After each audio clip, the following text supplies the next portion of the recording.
मैं आज तक एक बात पे हैरान हूँ, और मैंने बहुत से लोगों के मुंह से ये शिकवा सुना भी है कि अल्लाह दुख देता है। अल्लाह दुख नहीं देता। दुख तो हम खुद खरीदते हैं, कभी गलत इंतखाब से, कभी बेजा तवक्कुआत से, और कभी ख्यालात से।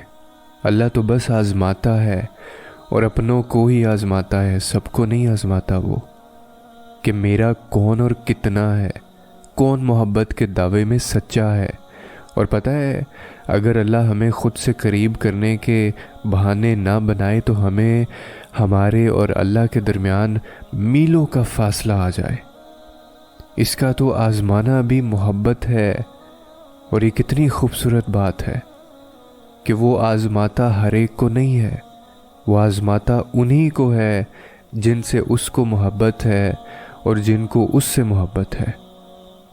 और हम कहते हैं कि हमारी दुआएं भी कबूल नहीं होती। क्या तुमने कभी ये कहकर दुआ की है कि या अल्लाह मुझे मेरे दिल को तब तक दुआ से और इंतज़ार से थकने ना देना जब तक आप अपनी रज़ा ना शामिल कर दें।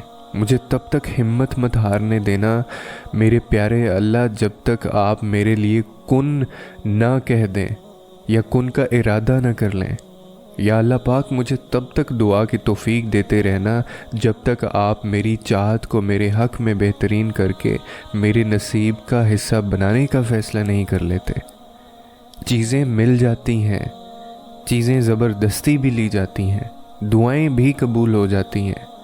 लेकिन क्या आप जानते हैं कि वो चीज़ जो आपके हक़ में बेहतरीन करके आपका नसीब बना दी जाए, वो सारी ज़िंदगी आपके पास रहती है।